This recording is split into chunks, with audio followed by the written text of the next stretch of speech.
Halo, selamat malam pemirsa TVRI dimanapun Anda berada. Sebanyak 326 kepala sekolah tingkat SMA, SMK di Sulawesi Selatan mengundurkan diri secara massal.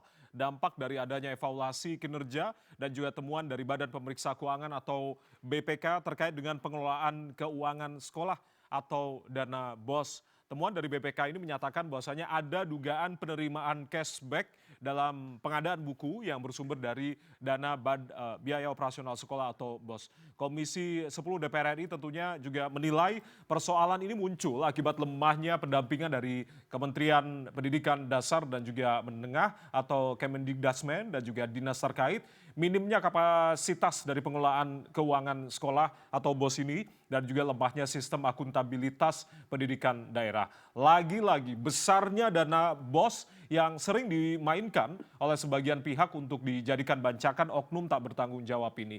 Lalu apa yang kemudian seharusnya dilakukan untuk mendorong akuntabilitas dan juga transparansi dari pengelolaan dana BOS ini, kita akan bahas tentunya di malam hari ini. Kita ambil judul 326 kepala sekolah mundur, yang ini kemudian menjadi pertanyaan kita semua. Tentunya kita akan bahas dalam arah angin Televisi Republik Indonesia sebagai official broadcaster dari FIFA World Cup 2026, dan jangan lupa Anda terus saksikan penayangan dari Piala Dunia 2026 hanya di TVRI sebagai official broadcaster. Dan malam hari ini bersama saya Ardianto Wijaya, kita akan undang sejumlah narasumber baik yang hadir secara langsung maupun secara daring. Yang secara langsung hadir malam hari ini ada Pak Kabaskara Pak Ubaid Matraji, Koordinator Nasional Pemantau Pendidikan Indonesia dari JPPI. Assalamualaikum Pak Ubaid, terima kasih sudah hadir malam hari ini.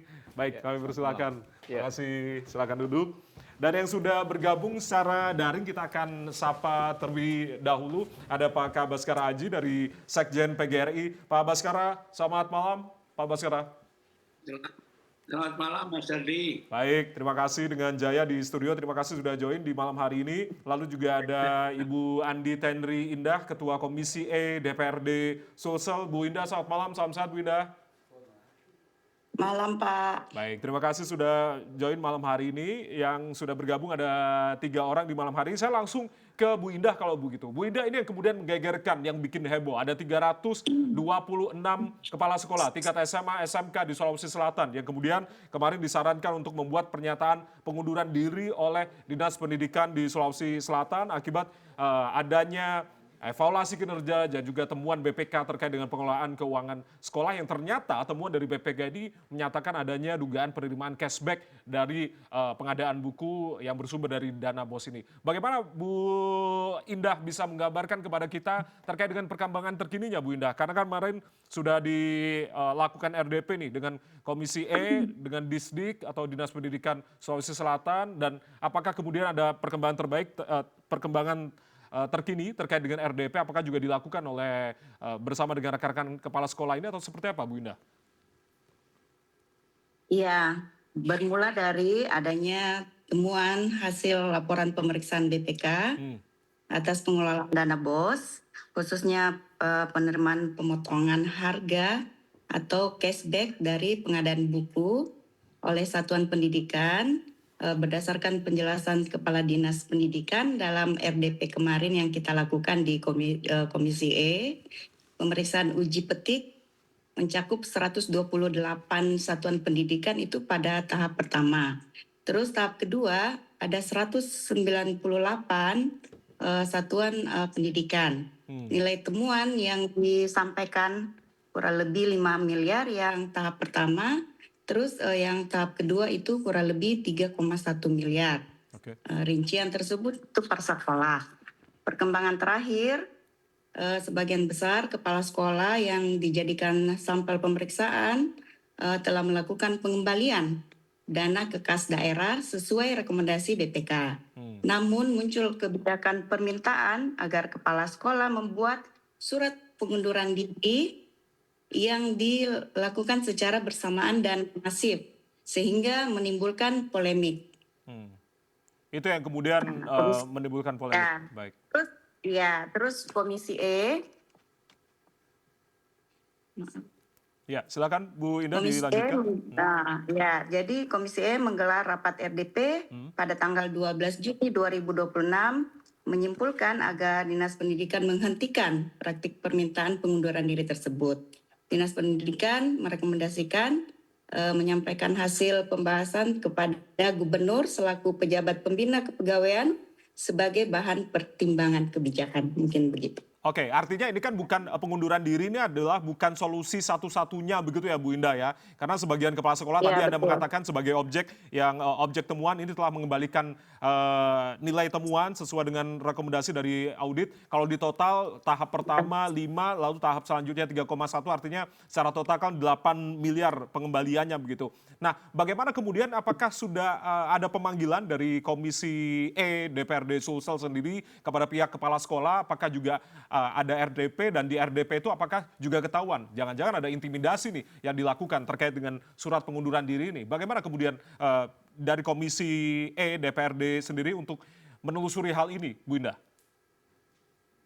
Ya, jadi kemarin kita mengundang Kepala Dinas Pendidikan, terus kita juga mengundang satuan unit sekolah, tapi para kepala sekolah tidak hadir di RDP, tapi kami tetap melanjutkan RDP untuk menjelaskan, meminta kejelasan dari Kepala Dinas.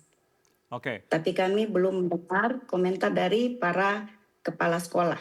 Ini yang akan kami laksanakan nanti, akan mencoba mengundang kepala sekolah untuk mendengarkan secara langsung terkait surat pernyataan pengunduran diri. Oke, rencana kapan Bu untuk mengundang teman-teman dari kepala sekolah ini terkait dengan surat pengunduran diri? Karena ini kan harus secepatnya begitu, harus ditelusuri secara menyeluruh begitu Bu Indah. Kapan rencana RDP akan dilakukan Komisi E bersama dengan para kepala sekolah? Apakah juga kemudian para kepala sekolah ini berkenan begitu untuk dilakukan RDP Bu sebetulnya?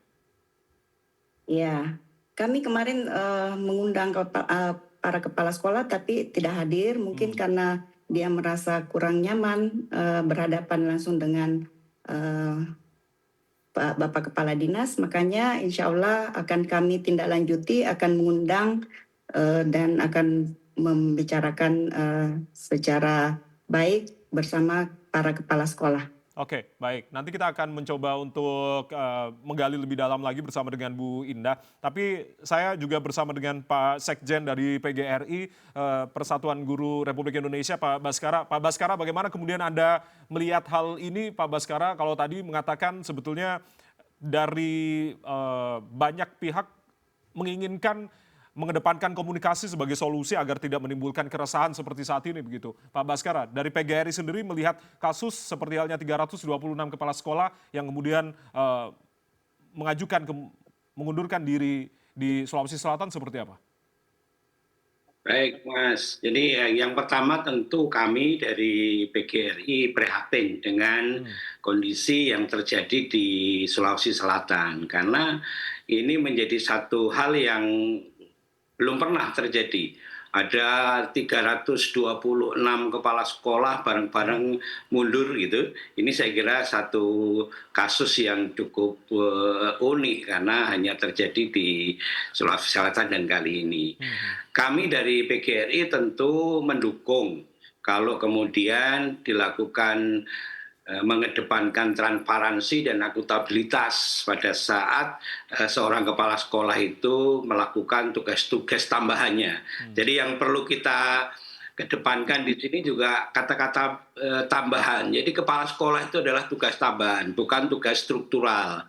Sehingga kalau kemudian pada saat melaksanakan tugas-tugas tambahannya ini tidak didampingi, tidak dilakukan pembinaan, tidak dilakukan evaluasi yang terus-menerus, tentu kalau kemudian dilakukan pemeriksaan di akhir tahun kemudian ada kesalahan itu sudah terlambat. Nah, oleh karena itu saya kira apa yang sudah dilakukan oleh teman-teman Komisi E DPRD Sulawesi Selatan ini sudah sangat tepat karena bisa digali kenapa terjadi hal yang seperti ini, dan pada saat akan dipertemukan bersama-sama dengan kepala dinas. Ternyata teman-teman belum hadir. Saya kira kalau kemudian diupayakan pertemuan lagi supaya kita bisa mengetahui latar belakang pastinya seperti apa, sehingga jangan sampai kemudian terjadi mundur beramai-ramai. Kepala sekolah itu bukan hanya soal tugas pada saat mengelola BOS saja. Kepala sekolah itu punya pengalaman mengelola kurikulum, mengelola sarana prasarana, mengelola siswa, guru.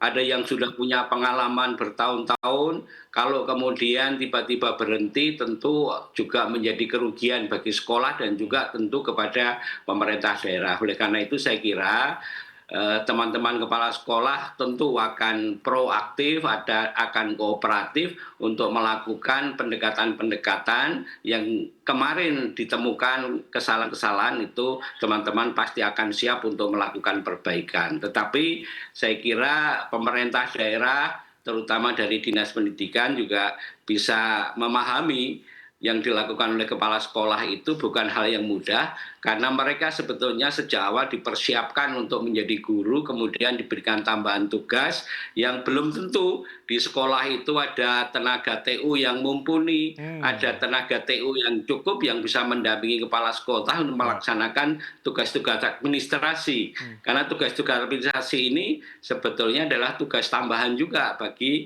teman-teman kepala sekolah. Jadi oleh karena itu ini pasti bukan hanya melulu kesalahan kepala sekolah atau guru itu, tetapi kita perlu evaluasi sistem yang ada. Terima kasih, Mas. Evaluasi sistem yang ada yang kemudian Anda tadi mengatakan begitu ya, Pak Baskara, bahwasanya memang ternyata ini lemahnya pendampingan, lemahnya tadi pembinaan dari kementerian terkait, Kementerian Pendidikan Dasar dan juga Menengah, serta dinas terkait begitu.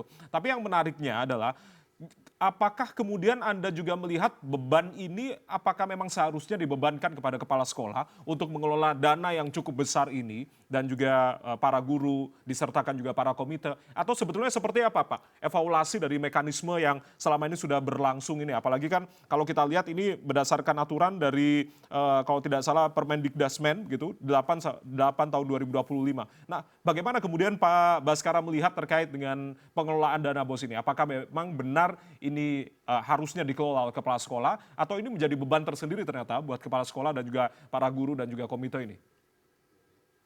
Ya, karena saya paham kalau di aturan pengelolaan BOS itu kemudian kepala sekolah itu menjadi penanggung jawab, karena memang secara real tenaga-tenaga yang ada di sekolah itu tidak memungkinkan. Atau kalau memungkinkan pun hanya 1-2 sekolah saja. Sebagian terbesar sekolah, khususnya di sekolah dasar misalnya, mau tidak mau kepala sekolah itu harus menjadi penanggung jawab BOS dan sekaligus mengelola administrasinya. Nah, mestinya gitu ya, kalau sistem pendidikan kita ini sudah diikuti dengan pemenuhan kebutuhan guru, pemenuhan kebutuhan tenaga kependidikan, tentu administrasi ini bisa dibagi. Tidak hanya menjadi beban kepala sekolah saja, supaya kepala sekolah bisa konsentrasi untuk bisa menyelesaikan tugas-tugas terutama yang berkaitan dengan peningkatan mutu pendidikan yang ada di sekolah yang bersangkutan.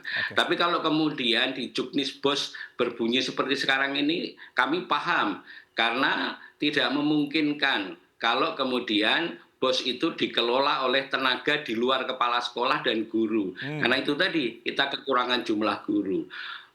Kementerian Pendidikan Dasar dan Menengah saya kira selama ini sudah mencoba untuk selalu memperbaiki juknis BOS supaya ada batasan-batasan yang mempermudah bagi kawan-kawan kepala sekolah dan guru. Tetapi secara keseluruhan apa yang sudah dilakukan untuk mempermudah dan kemudian menggunakan teknologi informasi dan seterusnya, itu belum sepenuhnya bisa dilaksanakan di sekolah dengan baik karena keterbatasan yang ada di sekolah. Nah, oleh karena itu tadi sudah saya sampaikan, harus ada bimbingan teknis, harus ada pendampingan, harus ada perbaikan-perbaikan di sana-sini, bukan hanya di level kementerian saja, tetapi juga tentu yang masing-masing daerah punya spesifikasi sendiri-sendiri.